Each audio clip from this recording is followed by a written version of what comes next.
अस्सलाम वालेकुम, मैं हूँ रिदा सैफी। नाज़रीन, वज़ीर आज़म की ज़ेर सदारत बुनियादी अशिया ज़रूरत की कीमतों में कमी से मुतालिक इजलास होता है। वज़ीर आज़म आवाम को दरपेश मसाइल को तरजीही बुनियादों पर हल करने के लिए हिदायत देते हैं।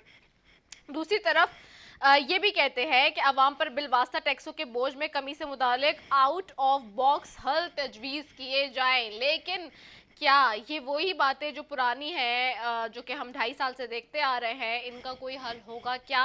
काबीना अब कोई सुनेगी बात वज़ीर आज़म की? सवाल ये है। दूसरी तरफ हमें नज़र ये आता है कि सेनेट इलेक्शन में वज़ीर आज़म इमरान खान साहब ने जो टिकट्स दिए वो टिकट पे कोई भी राजी नजर नहीं आया, ना सिंध के अंदर ना पंजाब में, और केपीके में भी एक हंगामा है। हंगामा क्यों है और क्या है, इसके ऊपर भी आज इंकशाफात करेंगे। जैसे कि जुमरात के मेरे शो में आपने देखा था, लास्ट वीक का जो मेरा प्रोग्राम था, उसमें मैंने ये बात कही थी कि जी लिस्टें तैयार हैं और ये लिस्टें मालूम है कि पंजाब से कौन कौन जा रहे हैं हुकूमत के खिलाफ, जो कि हुकूमत को वोट नहीं देंगे सेनेट में, और सिंध से कौन वो लोग हैं ऐसे। और आज का मैंने कहा था कि जी मैं अनाउंस करूंगी वो नाम भी, लेकिन बहुत सारे लोग का प्रेशर भी आया कि जी नाम ना बताएं, या बहुत सारी पार्टियां कहने लगी कि नाम नहीं डिस्क्लोज करें आप, और नाम डिस्क्लोज नहीं करना चाहिए अखलाकी तौर पे। तो अखलाकी तौर पे आप अपना वोट बेच रहे हैं, और जिसकी इंफॉर्मेशन अगर सहाफ़ी को मिल जाती है तो वो उसका बता नहीं सकता। ये कौन सी अखलाकियात है, इसका मुझे जवाब चाहिए। बहरहाल एक तरफ तो ये, दूसरी तरफ हम ये देख रहे हैं कि सेनेट इंतखाबात के लिए पार्टी टिकट मेरिट पर देंगे वज़ीर आज़म कहते हैं। मेरिट पर ही दिए वज़ीर आज़म साहब, आपने आपके अकॉर्डिंग आपने मेरिट पर दिए, लेकिन आपकी पार्टी नाला है उससे। लोग आपके खुश नहीं हैं, वो नहीं चाहते कि वो लोग जिनको आपने टिकट दिए हैं उनको जो है वो सपोर्ट किया जाए, और उनके हवाले से जो है वो कोई भी सेनेट के अंदर वो लोग जाएं और उनको सपोर्ट किसी किस्म की भी मिले।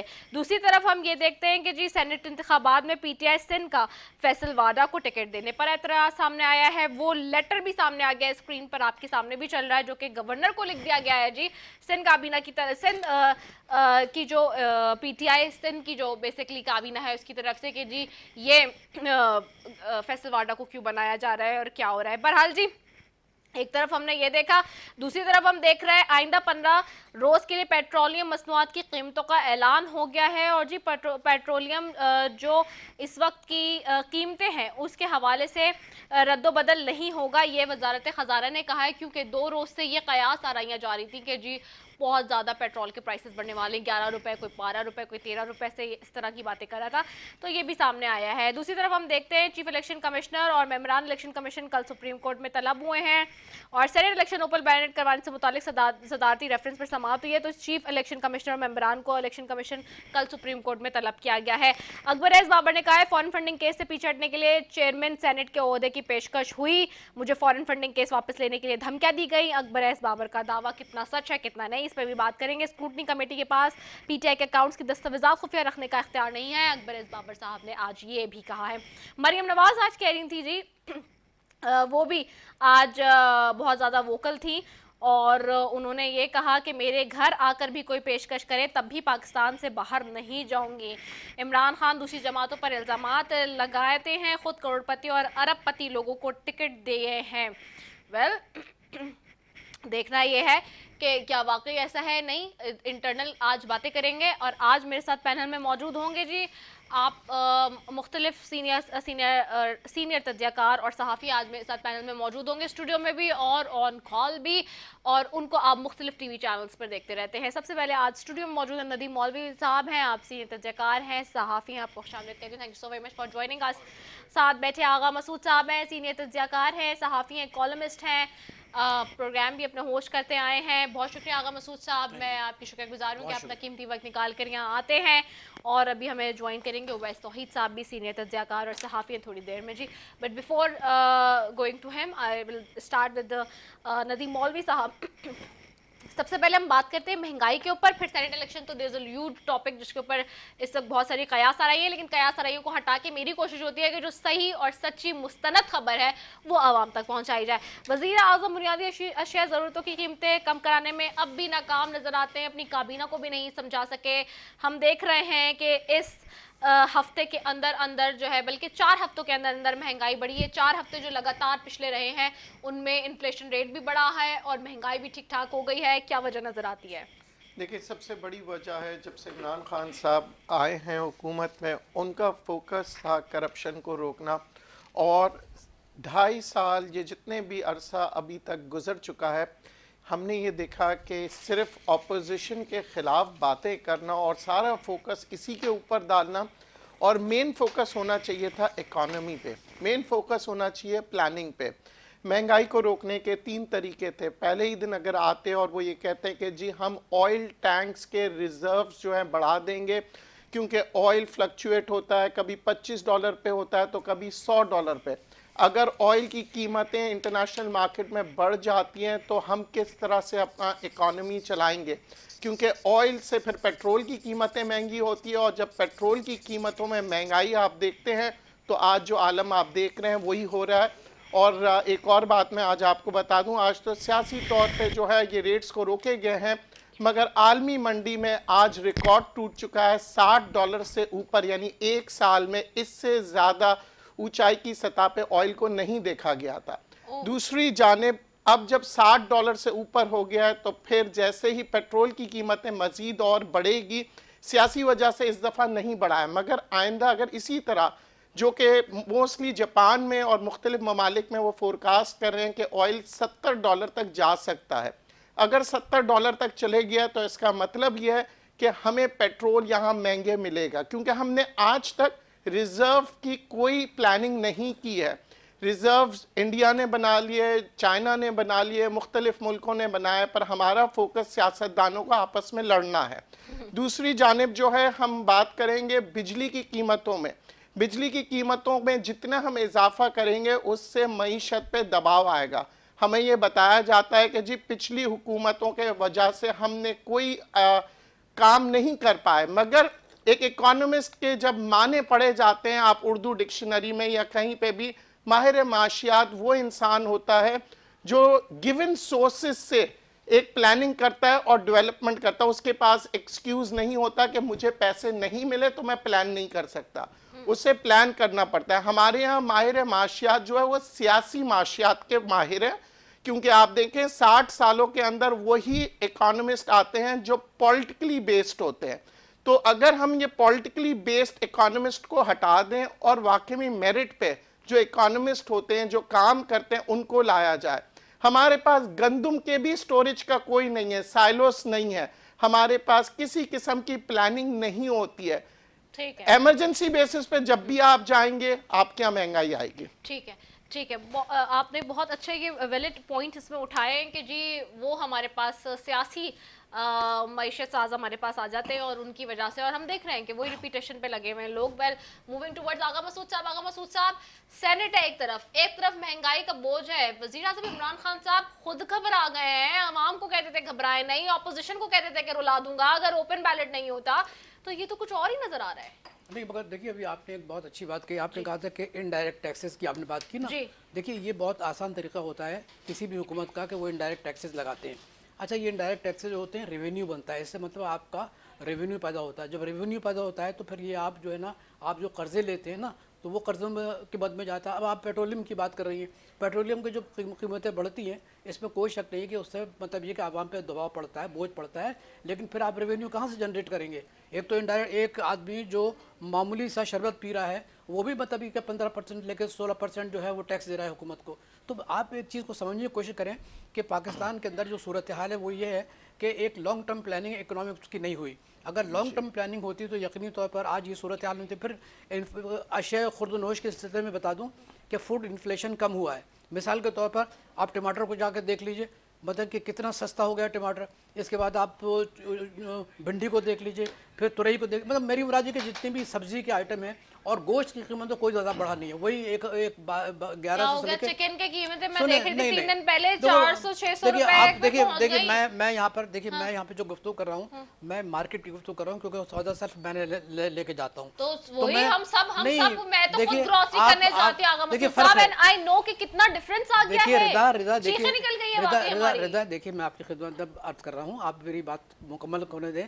बात दरअसल ये है कि कराची में मुख्तलिफ बस्तियों के दौरान जो है ना उसके रेट्स कम होने साथ, तो आप डिफेंस में चली जाइए तो वहाँ आपको जो गोश्त मिलेगा वो 1600 और 1800 का बकरे का मिलेगा, है ना। आप गुलशन इकबाल आ जाइए, इसके बाद लियाकताबाद तरफ आ जाइए तो आपको बताओ उनकी जो कीमतें कम होने लगती हैं। देखिए यहाँ कोई यूनिफॉर्म रेट्स नहीं है, ये आप मेरी बात को अगर आप यकीन नहीं करें तो आप देख लीजिएगा। तो मैं ये कर रहा हूँ कि ये कहना ये बिल्कुल एक किस्म का एक पॉलिटिकल स्टेटमेंट है। तो आप सुनिए, मेरी बात तो होता है सुन ना, लीजिए, मेरी बात तो सुन लीजिए। 25 साल पहला पुराना मैं वो देख रहा था, लैलो निहार, फैज़ अहमद फैज़ जो एक आलमी शोहरत याफ्ता शायर थे जी। और बाद में अब्दुल्ला कॉलेज में प्रिंसिपल भी रहे जी। उनका मैं एडिटोरियल पढ़ रहा था जो उनके साइन से लिखा हुआ था। इट वॉज साइन बाई फैज़ अहमद फैज़ के भाई इस वक्त हमारे मुल्क में महंगाई बहुत बढ़ गई है और गरीबों का जीना मुश्किल हो रहा है। 25 साल पहले एक एडिटोरियल फैज़ अहमद फैज़ साहब का लिखा हुआ और आज हम उसी जगह खड़े हुए हैं कि फिर हम वही रो रहे हैं कि महंगाई। देखिए इकोनॉमी पे लॉन्ग टर्म हमने काम नहीं किया, तवज्जो नहीं दी, उसकी प्लानिंग भी नहीं की, और इकोनॉमी कौन चला रहा है आपकी नजर में? इकोनॉमी मुल्क की कौन चला रहा है? जी देखिए मुल्क की इकोनॉमी जो है ना, आपके पास डॉक्टर इशरत हुसैन साहब हैं, बहुत अच्छे मतलब स्टेट बैंक के गवर्नर रहे हैं, उनके कई किताबें हैं, कई किताबों को के मुसन्निफ हैं और अच्छा जहन रखते हैं, अच्छा काम कर रहे हैं। देखिए मैं आपसे बताऊं, जब आपने बारो किया, आप क्यों बारो करते हैं? चलिए बारो क्यों करते हैं? Sorry to cut you in between, कता कलामी, तो मुस्तकिल कर रही हैं आप। नहीं आगा मसूद साहब, मेरे साथ आप दुश्मनी कर रही हैं। मैं आपके साथ दुश्मनी करी, मैं अवामी राय रखती हुए बात करी हूं।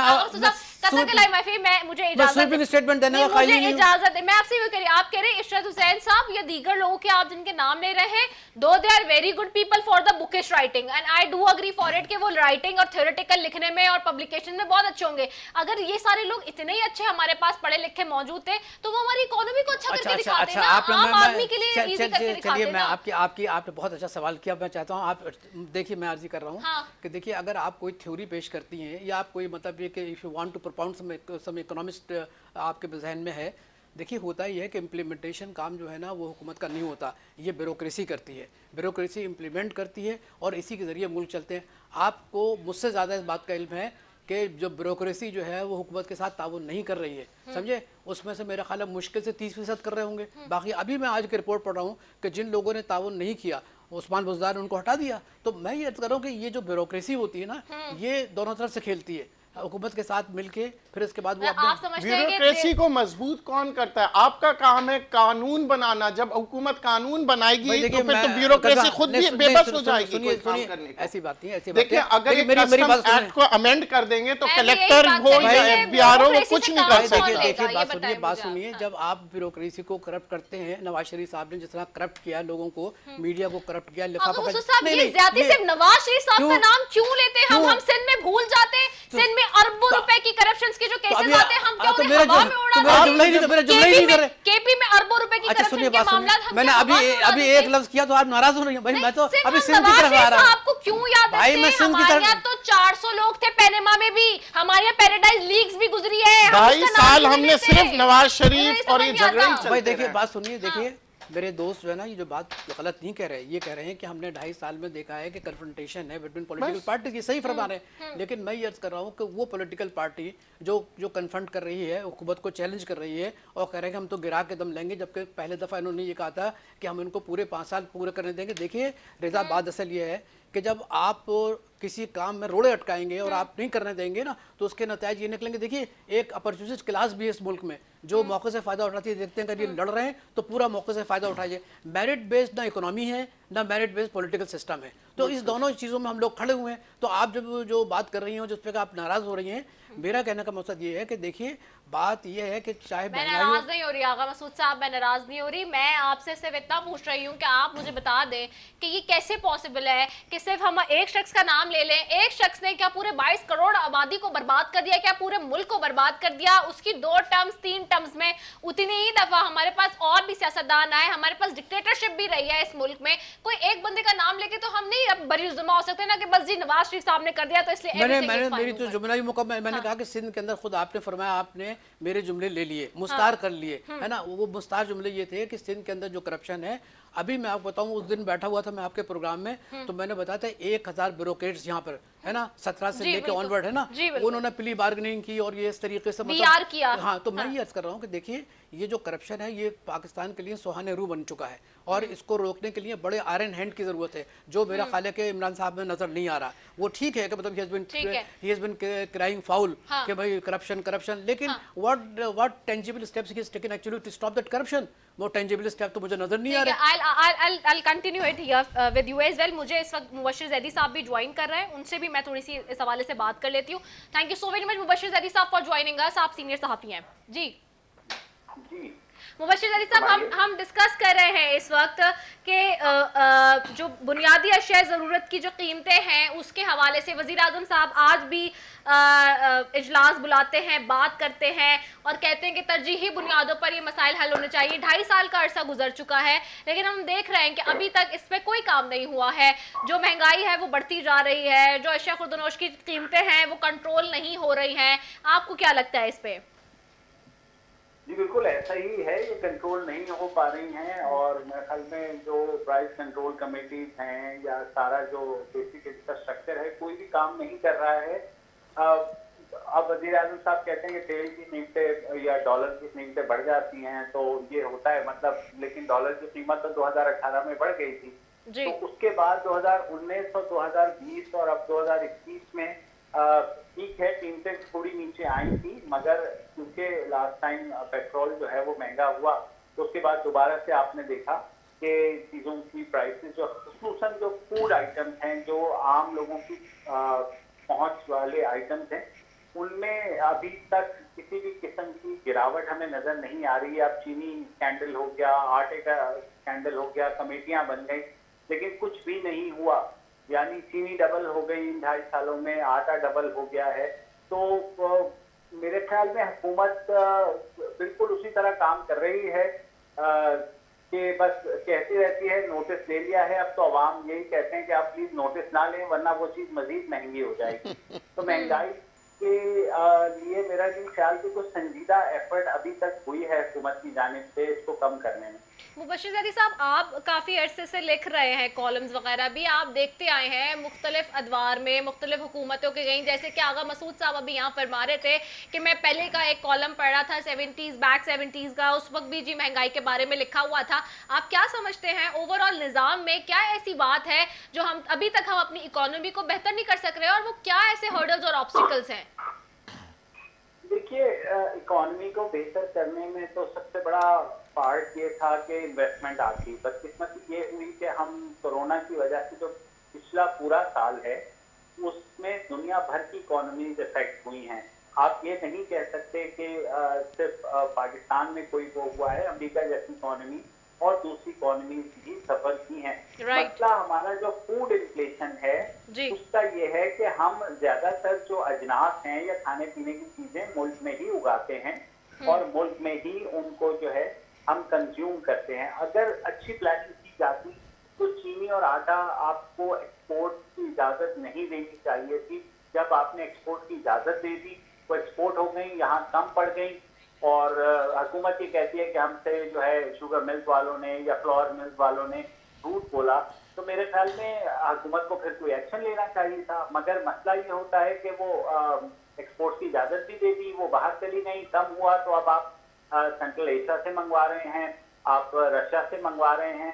तो वो सारी चीजें आपको पहले सोचनी चाहिए थी। प्रॉपर प्लानिंग का फुकदान नजर आया क्योंकि हमें पता था कि कोरोना की वजह से इकोनॉमी बहुत ज्यादा बैडली हिट होगी और वो हुई।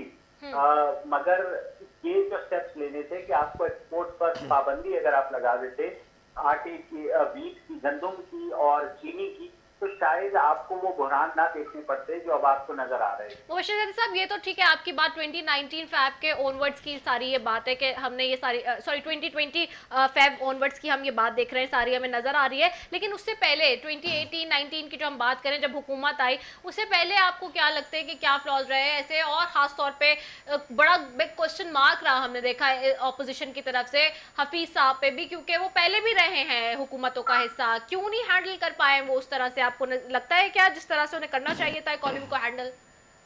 देखिए, हफीज साहब को तो बाद में लाया गया, पहले तो असद उमर साहब ने तकरीबन 9-10 महीने निकाले और वही बुनियादी गलती हुई कि हमने IMF की तरफ फौरन रुजू नहीं किया और उसी दिली डैलिंग में आपकी इकोनॉमी भी हिट हुई और इवेंचुअली आपको जाना पड़ा। तो मेरे ख्याल में हुकूमत की जो डिसीजन मेकिंग है वो अभी तक मुझे कहीं सही नहीं नजर आ रही और ये बार बार जो है जब क्राइसिस सर पे आ जाता है तब ये फायर फाइटिंग जरूर करते हैं, मगर कोई ऐसी प्लानिंग नहीं करते कि इस तरह के क्राइसिस जो है वो अवॉइड किए जाएं या इस तरह के क्राइसिस पैदा ना हो। तो यहाँ पर आकर के हफीज शेख साहब तो देखिए IMF की वजह से उन्हें लाया गया, IMF की वजह से हमने स्टेट बैंक का प्रेसिडेंट भी जो हेड है स्टेट बैंक का वो भी हमने बदल दिया। तो IMF तो मजबूरी अपनी जगह है, मगर जो हमने जिस तरह से बिजली की कीमतें बढ़ाई, गैस की कीमतें बढ़ाई, सब्सिडीज कम की, तो कोरोना की वजह से तो आपको सब्सिडीज देनी चाहिए थी क्योंकि उससे बहुत बेरोजगारी बढ़ी, आपकी इकोनॉमी इम्पैक्ट हुई, आपकी जो प्रोडक्शन है उसके लॉसेस हुए। तो बजाय इसके कि आप सब्सिडीज देते आपने लोगों के ऊपर मजीद बोझ डाल दिया। ठीक है, बहुत शुक्रिया मुबश्शिर ज़ैदी साहब आपका। मैं अर्ज कर रहा था आपसे, मैं अर्ज कर रहा था कि देखिए बात असल ये है कि आप एक चीज़ को भूल जाते हैं कि पाकिस्तान के अंदर ज़ख़ीरा अंदोज़ी बहुत होती है। ज़ख़ीरा अंदोज़ी जो है वो इतने बड़े पैमाने पर होती है। जी हाँ, तो ये होर्डिंग की वजह से आप देखिए कि गेहूं की होर्डिंग नहीं हुई, अब कितने मतलब ये गोदामों से गेहूं निकल रहे हैं। तो मेरा कहने का मकसद ये है कि देखिए हम लोग जो है बुनियादी तौर पर हम ये कहते हैं साहब कि हमें 18वीं तरमीम मिली है ना, 18वीं तरमीम के तहत क्या सूबाई हुकूमतों का ये काम नहीं है कि वो प्राइस कंट्रोल करें? उनका काम नहीं है कि जो ज़ख़ीरा कायदे आज़म ने अपने बहुत से पैगामात में, बहुत सी गुफ्तगू में कहा था कि पाकिस्तान के लिए जो दूसरा मसला उभर सकता है वो ज़ख़ीरा अंदोज़ी है। तो ये लोग जो बेईमान लोग ज़ख़ीरा अंदोज़ी करते हैं, तो हुकूमत सिंध के पास तो इतने इख्तियारात हैं, वो ज़ख़ीरा अंदोज़ी जो करने वाले हैं उनको मतलब सज़ा दें, ताकि ये कि जो लोग सफ़र कर रहे हैं ना, तो वो मतलब ये कि उनकी जो महरूमियाँ हैं, जो उनकी मतलब ये कि जो इस तरह बेचारे परेशान हैं, उनकी परेशानी तो कम हो सके। ठीक है,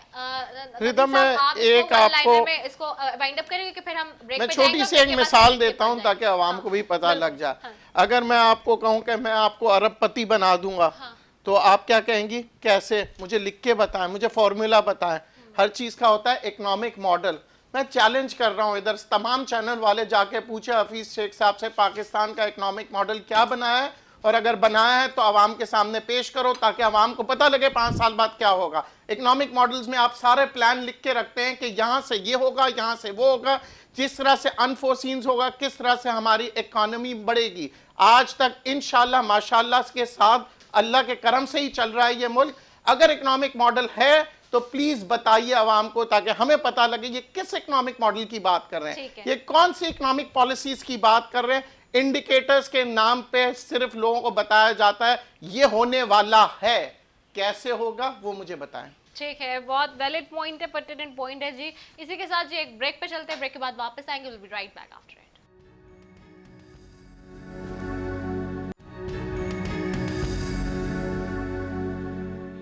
वेलकम बैक नाजरीन। दूसरी तरफ शोर है इस वक्त मुल्क के अंदर सेनेट इंतखाबात का, वो इंतखाबात जो सबसे बड़े इंतखाबात कहलाते हैं पाकिस्तान के अंदर, ना सिर्फ बल्कि दुनिया में। हम पूरी देखते हैं कि सेनेट इलेक्शंस जो है, जो टेक्नोक्रेट्स के और सेनेट के जो इलेक्शन होते हैं वो बहुत अहमियत का हामिल होते हैं, जिसके अंदर बार बार ये बात की जाती है कि जी एक लफ्ज आपने बहुत सुना होगा पाकिस्तानी सियासत के अंदर जिसको कहते हैं जी हॉर्स ट्रेडिंग की बात, जिसके अंदर कहते हैं कि जी, और अभी आज बहुत दिनों से हम ये देख रहे हैं कि सेनेट इंतखाबात की जैसी गूंज आई, तमाम टीवी चैनल्स पे आप ये देख रहे होंगे कि जी बिक गए, खरीद और फरोख्त का बाजार गर्म है, जिसके ऊपर एक बड़ी स्वीपिंग स्टेटमेंट दी वजीर आज़म इमरान खान साहब ने, जिन्होंने कहा कि बलूचिस्तान में तो जी 50 से लेकर 70 करोड़ में एक आदमी जो है वो बिक रहा है और उसकी बोली लग रही है। लेकिन आखिरकार ये हो कैसे सकता है, ये पॉसिबल कैसे? सेनेट का इलेक्शन होता किस तरह से है ये लोगों को नहीं पता, और जिसके ऊपर इस तरह की मैनिपुलेशन और हवाई बातें जिसको हम कहते हैं उर्दू ज़बान में, वो बहुत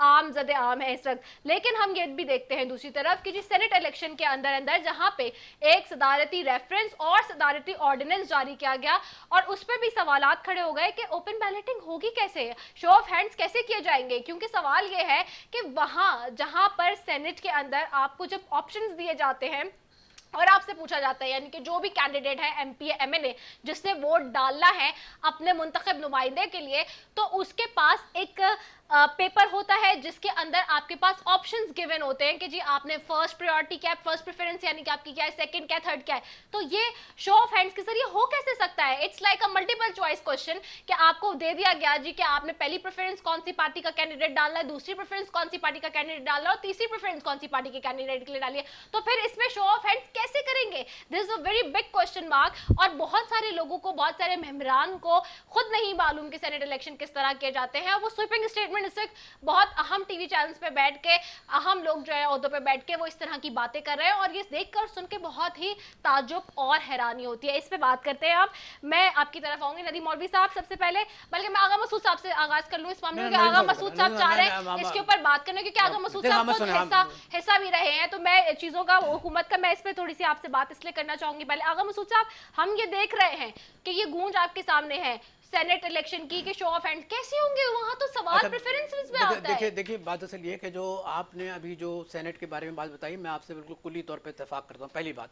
दूसरी बात है कि लेकिन हमें एकेडमिक बात कर लेनी चाहिए। देखिए 2006 में मतलब ये कि पीपल्स पार्टी और नवाज शरीफ साहब के दरमियान, बेनज़ीर भुट्टो मरूमा अल्लाह उनके मफ़फ़रत फरमाए, और नवाज शरीफ के दरमियान ये मायदा हुआ था कि सेनेट के जो इलेक्शंस होंगे वो ओपन हैंड से होंगे, ठीक है ना, ये कहा था। इसके बाद ये है कि इन्होंने क्या किया, मौजूदा हुकूमत ने कहा कि ओपन बैलेट से मतलब होना चाहिए, हाथ खड़े करके करनी चाहिए, तो इन्होंने ऑर्डिनेंस जारी की। ऑर्डिनेंस से पहले इन्होंने तरमीम पेश की, ठीक है, लेकिन वो तरमीम जो है वो मुस्तरद कर दी। इसका मतलब ये कि जो इलेक्टोरल रिफॉर्म्स होने वाले थे उस सिलसिले में हिज़्ब इख्तिलाफ ने कोऑपरेट नहीं किया। जब कोऑपरेट नहीं किया तो इन्होंने अलवी साहब ने, जिनको ये कहा गया होगा, तो अलवी साहब ने, जी हाँ, प्रेसिडेंट साहब ने फौरन ही मतलब ये कि एक ऑर्डिनेंस जारी कर दिया। और लेकिन रेफरेंस भी दायर हुआ ना सुप्रीम कोर्ट में, पहले वो फिर ये आप सही करें, मैं यही अर्ज कर रहा हूँ कि इसके बाद मशरूत ये उसको मशरूत रखा गया कि अगर सुप्रीम कोर्ट जो है ना, जिसका फैसला कल आने वाला है, उसमें ये कहा गया कि अगर सुप्रीम कोर्ट डजंट वांट कि ओपन मतलब हाथ से खड़े नहीं होंगे तो वो इलेक्शंस में जो है कि फिर तो सीक्रेट बैलेट होगा। लेकिन मैंने फिर आपसे बताया कि देखिए सीक्रेट बैलेट तो सिर्फ दो चीज़ों में होते हैं, या तो ये कि जैसे कि कॉन्स्टिट्यूशन में शिक है 221, उसमें यही लिखा गया है कि सीक्रेट बैलेट होंगे। सिर्फ ओपन जो बैलेट होते हैं वो प्राइम मिनिस्टर के होते हैं और वो चीफ मिनिस्टर्स के होते हैं। तो मेरा ख्याल है कि बड़ा अभाव है, कल सुप्रीम कोर्ट में ये फैसला हो जाएगा। नहीं आगा मसूद साहब, लेकिन एक सवाल मेरा बहुत टेक्निकली क्लियर है ना कि ये कैसे प्रेफरेंसेस पे हाथ कैसे उठा सकते हैं? तीन प्रेफरेंसेस पे कौन कैसे हाथ उठाएगा? एक कैंडिडेट अगर एक इंडिविजुअल एमपी या एमएनए से पूछे कि तीन प्रेफरेंसेस पे उन्होंने हाथ उठाना है तो सुबह से रात और अगला दिन भी फिर तो चाहिए होगा। मैं बता देता हूँ कैसे होगा। जैसे आप रमजान के प्रोग्राम में करती है ना, फला के लिए फर्स्ट प्राइज ताली बजाए, जोर वाली ताली, कम वाली ताली। देखिए जो बात आप ऐसे नहीं होता, जो बात आप कर रही हैं, बात कर रही है, देखिए बात असल ये है कि देखिए जो पॉलिटिकल पार्टीज भी तो उसमें शामिल है ना। 2006 का मैं बार बार जिक्र कर रहा हूँ कि लोगों ने बाकायदा कहा कि वो मतलब ये कि ओपन इलेक्शंस होंगे ना सेनेट के। नवाज शरीफ साहब ने फरमाया, बेनज़ीर भुट्टो साहब ने, दोनों ने दस्तखत किए। 2006 की बात कर रहा हूँ। फिर इसके बाद ये है कि मुझे ये बताइए कि अगर एक तरफ तो आगा मसूद साहब किसमें क्या ऐसा हुआ था? क्योंकि वो तो 97 में तो मुझे याद है नवाज शरीफ साहब ने कहा था 14 अमेंडमेंट जो है। मैं आपसे अर्ज कर रहा हूँ, मैं यही बात कर रहा हूँ कि देखिए बात असल ये है कि इस मुल्क में, मैंने अभी थोड़ी देर पहले ये बात आपकी खिदमत दर्ज की थी कि करप्शन जो है सुहाने रू बन गया है। तो अब ये है कि जो सेनेट के इलेक्शंस में माजी में भी मतलब ये कि खरीदो फरोख्त हुई है, तो अब लोगों को वही ख्याल था। इमरान साहब समझते हैं कि अगर उन्होंने, I think that is a sweeping statement. मुझे नहीं समझ आता खरीदो फरोख्त कैसे होगी। पहली प्रेफरेंस तो वैसे भी सारी पार्टी वाले कहते हैं आप हमें डालें, सेकंड और थर्ड में उनके पास ऑप्शन, क्योंकि वो फ्रैक्शन बन के आगे जाता है। आप उन लोगों को जानती हैं कि जो पैसे दे के इस जो इलेक्शन जो मतलब ये कि लोग वापस जा रहे हैं ना, आप उनमें बहुत से लोगों को जानती हैं कि जो उन्होंने पैसे दे के सेनेट के इलेक्शन जीते हैं। तो मैं अर्ज कर रहा हूँ ये जो तो समझे, ठीक है, और मैं नाम नहीं लेना चाहता क्योंकि आपने मना कर दिया था कि नाम नहीं, नाम हम लेंगे, हम लेंगे। नहीं, मैं तो इसलिए नहीं लूंगा क्योंकि मैं विटनेस नहीं हूँ, लेकिन मुझे बताया गया। I am not a witness. नहीं, लेकिन मैं तो बहुत सारी चीजों के अभी विटनेस भी हूँ। आई एम नॉट विटनेस, लेकिन ये मैं बता दूं कि पॉलिटिकल पार्टीज एग्रीड कि देयर शुड बी इलेक्शन कि मतलब आप बाकायदा हाथ खड़ा करके बताएं ये नवाज शरीफ साहब और बेनजीर भुट्टो साहब के दरमियान 2006 में हुआ था। चले नदीम देखें, साहब आपकी एक तरफ होता आती है हूँ, ये कैसे verbally- होगा? 3 प्रेफरेंसेस हैं, ऑप्शंस हैं, आप उसको ओपन बैलेटिंग में हैंड शो ऑफ हैंड्स कैसे करेंगे? देखें, ये जो बात कह रहे हैं हाँ। कि एक अगर अंडरस्टैंडिंग होती है, इसका मतलब ये नहीं कि कानून बन गया, उसके लिए प्रोसीजर्स देखा जाता है, उसके लिए ऑल्टरनेट्स देखे जाते हैं और फिर ऑप्शंस को किस तरह से मटेरियलाइज करें। जैसे कि आपने कहा, तो ये कोई ऐसा नहीं है कि एक दिन में हुआ। देखिए, जब कोई भी चीज आप पार्लियामेंट में पेश करते हैं तो उसके प्रोज एंड कॉन्स देखे जाते हैं कि उसकी क्या उसके कॉन्सिक्वेंसेस आ सकते हैं। अच्छे हो सकता है कि नवाज शरीफ साहब ने, बेनजीर साहबा ने उस चीज को, पर फिर आप कोल्ड स्टोरेज पे रख देते हैं और अपने मतलब के तहत उठा के फौरन ले आते हैं। इस मुल्क का तो ये मसला है। अगर आप प्रॉपरली होता तो आज आप कह सकते थे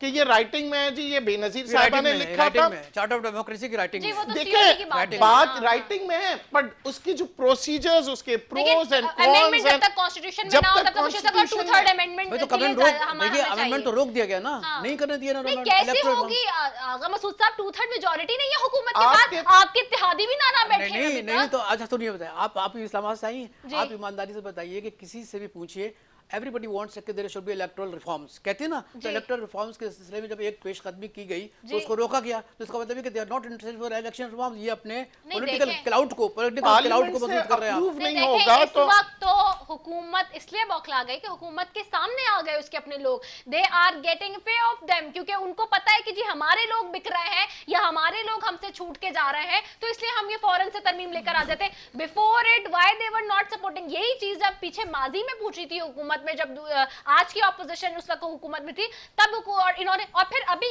आगा मसूद साहब आपकी याददाश्त, मुझे मैं बहुत आपकी याददाश्त की को दाद देती हूँ, लेकिन आप ये सोचिए कि अभी हाल ही मुस्तकबिल की करीब की बात है ये कि क्या हुआ चेयरमैन सेनेट के मामले में, ऑपोजिशन के साथ क्या क्या हुकूमत ने, आपकी याददाश्त सही होगी तो आपको याद होगा। मैंने आपको नहीं, मैंने इसीलिए मैंने आपसे रिक्वेस्ट की कि मैं नाम लेना नहीं चाहता, आप बिल्कुल सही कह रही हैं। इसीलिए देखिए, बात असल ये है कि जब हम कोई रिफॉर्म्स लाने के लिए तैयार नहीं है तो हुकूमत ने किया ना, उस वक्त किसके लोग खरीदे गए? ऑपोजिशन के लोग खरीदे गए। और माल किसने दिया? जी, माल किसने दिया? हुकूमत से पूछे ना किसने दिया, हुकूमत से पूछिए। कुछ और भी लोग थे, कुछ और भी पर्दा नशीनों के नाम थे उसके अंदर, मतलब ये। लेकिन देखिए, मैं आपसे बताऊं, ईमानदारी की बात ये है कि आप अगर अपने मुल्क को देखिए, सेनेट जो होती है वो एक ऐसी चीज़ होती है जिससे कि मुल्क के इस्तेहकाम नज़र आता है ना, सारे सूबे, आज़ाद कश्मीर वगैरह।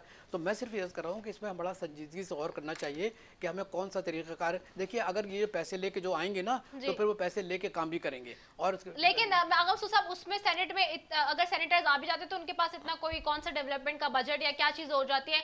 आई डोंट थिंक सो कि हम उसको थोड़ा स्वीपिंग वे में लेके जा रहे हैं। आप ठेकों का मामले पे जो कह रहे हैं वो शायद कुछ ब्यूरोक्रेट्स को दबा वबा के हो जाए, लेकिन अब वो ब्यूरोक्रेसी भी उस लेवल की नहीं रही है। मैं पूरे इंटरनल खोल के बात कर रही हूँ ना कि सेनेट में अभी हमें डिटेल में बात करनी चाहिए ताकि लोगों को पता चले कि हम स्वीपिंग स्टेटमेंट दे रहे हैं कि जी 50 करोड़ 70 करोड़ की एक सीट हो नहीं सकता टेक्निकली। ये नदीम साहब जी देखें, सबसे पहली बात है कि हमें सिस्टम को बनाना पड़ेगा और फिर हम नए सिस्टम, अगर आपको शो ऑफ हैंड की तरफ भी जाना है तो उसके लिए टाइम लगता है कि आप उसके सिस्टम बनाते हैं, उसके मैकेनिज्म देखते हैं, प्रोज एंड कॉन्स देखते हैं, पार्लियामेंट में डिस्कशंस होते हैं, हर चीज़ देखा जाता है। देखें, इस मुल्क का मसला यही है कि हम फौरी तौर पे हम एंटीबायोटिक पे आ जाते हैं। अब एंटीबायोटिक लेना खतरनाक भी होता है, तो हमें यहाँ पे अगर हम देख रहे हैं इस वक्त सेनेट का मतलब ये कि आप अपने मुल्क का मुस्तकबिल के वो शख्स तलाश कर रहे हैं जो आपके मुल्क को लेके आपके साथ चलेंगे, आपके पार्लियामेंट को लेके चलेंगे,